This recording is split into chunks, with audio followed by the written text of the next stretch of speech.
Hello friends, સ્વાગત છે તમારા બધાનું મારા રસોડામાં। તો આજે હું લઈને આવી છું એક સરસ મજાની મીઠાઈની રેસીપી। આજે આપણે ઘરે જ થાબડી બનાવવાની છે। એકદમ સરસ ઈઝીલી બની જાય છે। બહાર જે થાબડી મળે છે એવી જ થાબડી આપણે ઘરે બનાવીને તૈયાર કરીશું।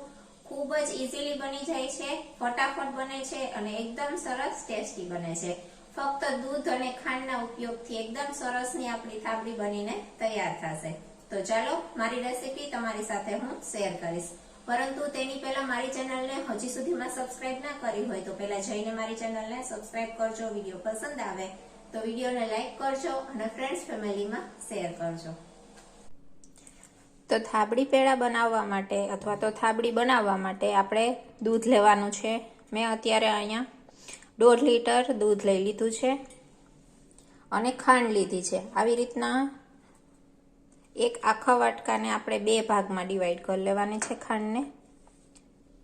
તો આવી રીતના 2 અડધા વાટકા જેટલી ખાંડ લઈ લેવાની છે અને ફટકડી પાવડર લીધું છે। થાબડી બનાવવામાં ફટકડી પાવડરનો ઉપયોગ કરવામાં આવે છે। તો અડધી નાની ચમચી જેટલો આપણે ફટકડીનો પાવડર લીધો છે। જો તમારે ફટકડી પાવડર અવેલેબલ ન હોય તો તમે લીંબુનો રસ પણ એડ કરી શકો છો, પરંતુ લીંબુના રસથી એ ચોક્કસ ધ્યાન રાખવાનું, વધારે પડતો નહીં યુઝ કરવાનો, તેનાથી થાબડીમાં થોડી ખટાશ રહી જશે। એટલે જો બની શકે તો ફટકડી પાવડરનો જ ઉપયોગ કરજો। તો બસ હવે આપણે થાબડી બનાવવું સ્ટાર્ટ કરશું।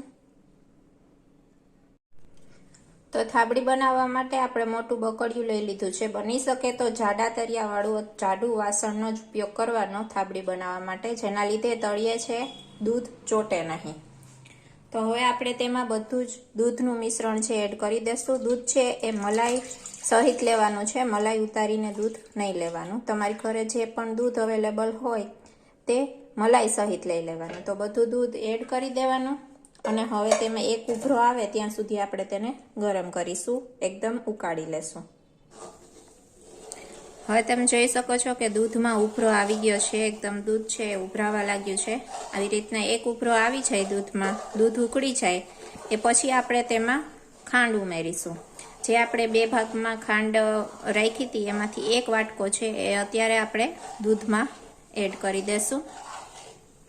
આવી રીતના દૂધ ઉકળી જાય એ પછી આપણે જે અડધો વાટકો અલગથી ખાંડનો રાખ્યો હતો તે એડ કરી દેશું। હવે આપણે ખાંડ ઓગળી જાય ત્યાં સુધી એકદમ દૂધને ઉકાળવાનું છે પ્રોપર રીતના। આવી રીતે ખાંડ ઓગળશે એટલે દૂધ થોડું એવું પાતળું થવા લાગશે। તમે જોઈ શકો છો ખાંડનું પાણી છૂટશે એટલે દૂધ છે થોડું એવું પાતળું થશે। તો તેને આપણે થોડી વાર માટે ઉકાળવાનું છે। એ પછી જ આપણે તેમાં ફટકડી ઉમેરીશું। થોડી વાર માટે આવી રીતના દૂધને એકદમ સરસ રીતના ઉકાળી લેવાનું છે। ખાંડ ઓગળી જાય એ પછી આપણે દૂધને થોડી વાર માટે ઉકાળી લેશું, એ પછી આપણે તેની અંદર ફટકડી એડ કરીશું। હવે દૂધ એકદમ સરસ આપણે 2 મિનિટ ઉકાળી લીધું છે ખાંડ ઓગળી ગયા પછી। તો હવે આપણે તેમાં ફટકડી ઉમેરી દેશું। તો આવી રીતના મેં અડધી ચમચી જેટલી ફટકડીનો ઉપયોગ કર્યો છે। જો તમે પેકેટવાળું દૂધ લેતા હો અને તમારું દૂધ છે એ જો ઘડીકમાં ન ફાટતું હોય ને તો હજી તમે થોડી એવી ફટકડી ઉમેરીને યુઝ કરી શકો છો। હવે ફટકડી ઉમેર્યા પછી થોડી વાર પછી તમે જોઈ શકશો કે દૂધ છે એ ફાટવાનું ચાલુ થઈ જશે। ગેસની ફ્લેમ છે એ હાઈ જ રાખવાની છે। ફૂલ ગેસની ફ્લેમ ઉપર જ આપણે આ દૂધને ઉકાળવાનું થશે। પછી જોઈ શકશો થોડી વારમાં દૂધ એકદમ ઘટ્ટ થવા લાગશે અને ફાટવાનું ચાલુ થઈ જશે। આવી રીતના જોઈ શકો છો દૂધ છે એ ફાટવાનું ચાલુ થઈ ગયું છે। તો બસ હવે આપણે તેને હાઈ ફ્લેમ ઉપર જ આવી રીતના સતત દૂધને એકદમ ઉકાળતા રહેવાનું છે અને ચમચો ફેરવતા રહેવાનું છે। બધું જ દૂધ ફાટી ન જાય ત્યાં સુધી પ્રોપર રીતના એને ઉકાળવાનું છે। થોડી વારમાં જ બધું દૂધ છે એકદમ સરસ રીતના ફાટી જશે।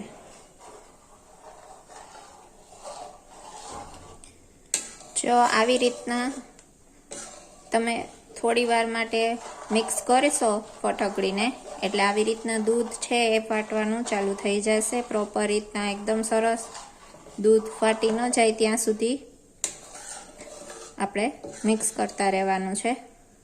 જોઈ શકો છો, જો આવી રીતના એકદમ સરસ રીતના દૂધ છે એ ફાટવા લાગ્યું છે. તો હવે તેને આપણે પ્રોપર રીતના મિક્સ કરતા જ રહેવાનું, ચમચો ફેરવતા જ રહેવાનું. જો તમારું દૂધ છે એ ફાટતું ના હોય તો હજી તમે થોડું એવું ફટકડીનો પણ ઉપયોગ કરી શકો છો. તો આવી રીતના એકદમ સરસ રીતના દૂધ છે એ ફાટી જશે.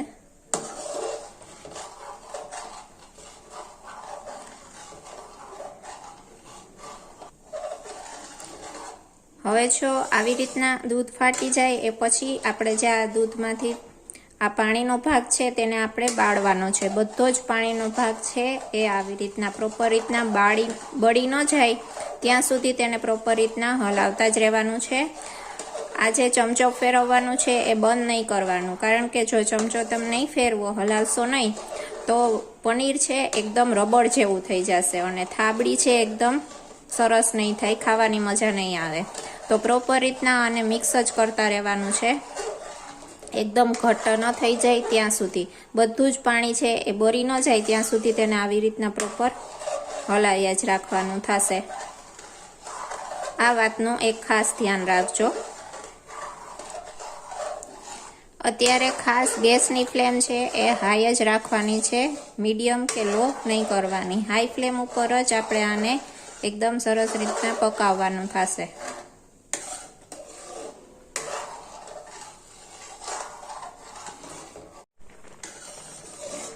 જો હવે પાણીનો ભાગ છે એ 50% જેટલો બળી ગયો છે.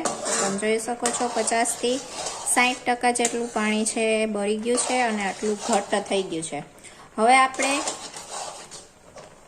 આવી રીતના કોઈ પણ એક પેનની અંદર આપણે જે બાકીની ખાંડ હતી, વાટકો આપણે રાખેલો હતો, તે આવી રીતના તેના અંદર મિક્સ કરી દેવાની છે અને તેને આપણે બીજા ગેસ ઉપર ગરમ થવા માટે મૂકી દેશું. આમાં પાણીનો કે યુઝ કરવાનો નથી, એમનેમ જ ખાંડને આપણે ઓગાળીશું, એટલે કે ખાંડને કેરેમલાઇઝ કરવાની થશે.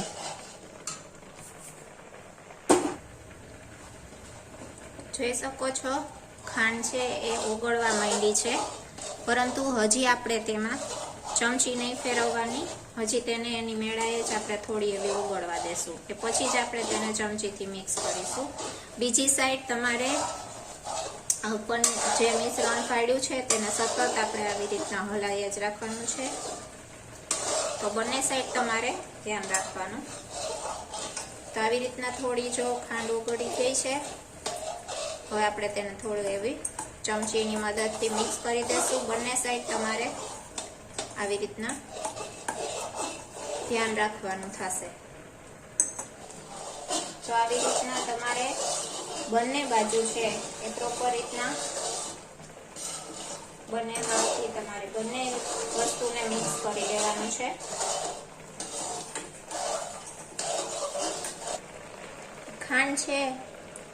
ખાંડ છે એકદમ સરસ કેરેમલાઇઝ થઈ ગઈ છે. વધારે પડતી નહીં ઉકાળવાની, નહીતર તેમાં થોડો કડવાશ જેવું થઈ જશે. એટલે બસ આવી રીતના થોડું ઓગળી જાય એટલે ગેસની ફ્લેમ ઉપરથી આપણે ઉતારી લેશું.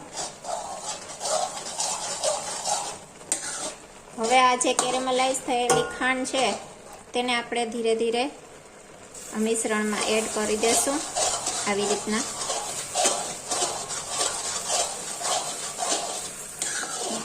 મિક્સ કરતા જવાનું છે એકદમ સરસ રીતના. કેરેમલાઇઝ કરીને લેશો એટલે તમારે આમાં ફૂડ કલરનો ઉપયોગ નહીં કરવાનો રહે અને થાબડીનો જે પરફેક્ટ કલર હોય છે બ્રાઉન કલર તે આવી જશે. તો આવી રીતના બધી જ ખાંડ છે ઉમેરી દેશું આપણે પ્રોપર રીતના.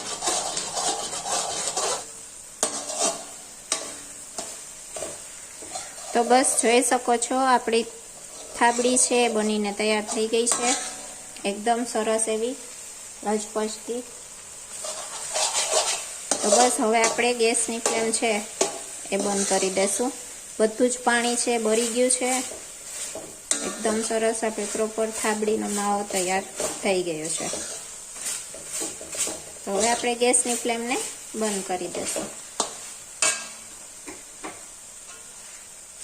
હવે આ ગેસની ફ્લેમ બંધ કર્યા પછી પણ તેને થોડી વાર માટે હલાવશું, કારણ કે બકડિયું છે એકદમ ગરમ હશે, એટલા માટે પ્રોપર રીતના હજી પણ થોડી વાર માટે તેને આપણે ચલાવતા રહેશું. મારે આ એટલી થાબડી બનાવવામાં 40 મિનિટનો સમય લાગ્યો છે. સમય લાગે છે, પરંતુ વસ્તુ એ પ્રમાણે એકદમ સરસ બનીને તૈયાર થઈ જાય છે. બહારથી તમે ભેળસેળવાળી વસ્તુ લઈ આવો એના કરતાં એ જ આપણે ઘરે એકદમ સરસ આસાનીથી બની જતું હોય તો ઘરે બનાવવાની જરૂરથી એક વખત આપણે ટ્રાય કરવી જોઈએ. એકદમ સરસ આપણે ઘરે પણ થાબડી બની શકે છે અને એકદમ સરસ ટેસ્ટી બની શકે છે, બહાર જેવી જ. અને કોઈ પણ ભેળસેળ વિના આસાનીથી બની જાય છે. ખૂબ જ ઓછા ઇન્ગ્રીડિયન્ટ્સમાં બને છે. તો જોઈ શકો છો એકદમ સરસ આપણો થાબડીનો માવો બનીને તૈયાર છે. હવે આપણે તેને થોડી વાર માટે ઠરવા રાખવાની છે. તો આમાં આપણે તેને થોડી વાર માટે ઠરવા દેશું. તો બસ હવે આપણું થાબડીનું મિશ્રણ છે એ ઠરી ગયું છે. તો હવે આપણે તેમાંથી સૌથી પહેલાં તો થાબડી પેડા બનાવીશું. 2 શેપમાં આપણે થાબડી બનાવીશું. તો આવી રીતના થોડું મિશ્રણ લઈ લેવાનું અને તેનો પેડાનો આપણે શેપ આપી દેશું. આવી રીતના પેડાનો શેપ આપી દેવાનો, જોઈ શકો છો. અને બસ તેને આપણે આવી રીતના બદામની કતરણથી ગાર્નિશ કરીશું. તો એકદમ સરસ એવા આપણા થાબડી પેડા તો બનીને તૈયાર થઈ ગયા છે. તમે જોઈ શકો છો. આવી રીતના તમારે જેટલા પેડા બનાવવા હોય એ પ્રમાણે બનાવી લેવાના. હવે બીજી આપણે થાબડીના પીસ બનાવશું. તો તેના માટે આવી રીતના કોઈ પણ એક મોલ્ડ લઈ લેવાનું, અથવા તો થાળી, ડીશ છે, તેની અંદર આપણે થાબડી જેટલા પીસ બનાવવા હોય એ પ્રમાણે પાથરી દેશું. તો મેં અત્યારે આવી રીતના એક કન્ટેનર લીધું છે, તેની અંદર આપણે બેટરને ભરી દેશું. આવી રીતના તમારે જેટલા પ્રમાણમાં પીસ બનાવવો હોય તો પીસ, અને પેડા વારવા હોય તો પેડા વારી લેવાના. તો આવી રીતના બેટર પાથરી અને સેટ કરી દેવાનું. હવે તેની ઉપર આપણે બદામની કતરણ નાખીશું. બદામની કતરણથી ગાર્નિશ કરીશું.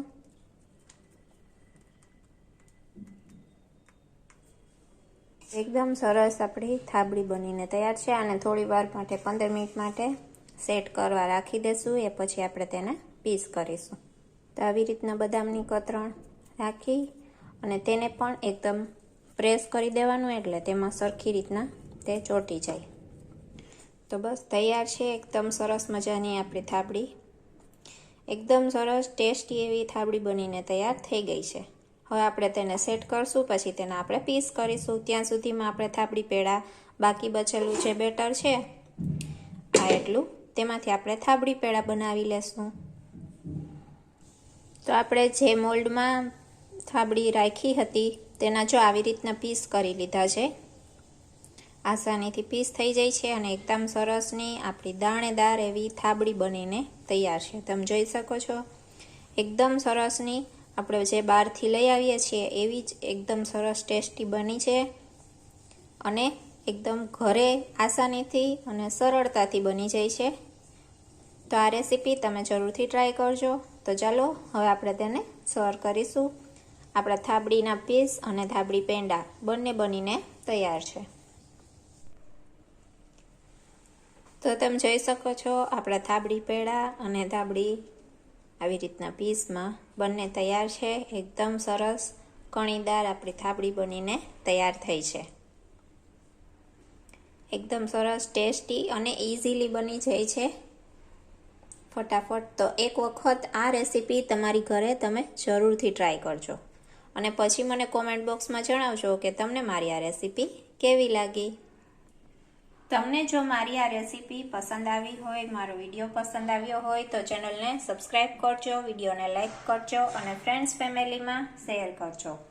તો બસ મળું છું નેક્સ્ટ વિડીયોમાં નેક્સ્ટ રેસીપી સાથે. ત્યાં સુધી જય માતાજી.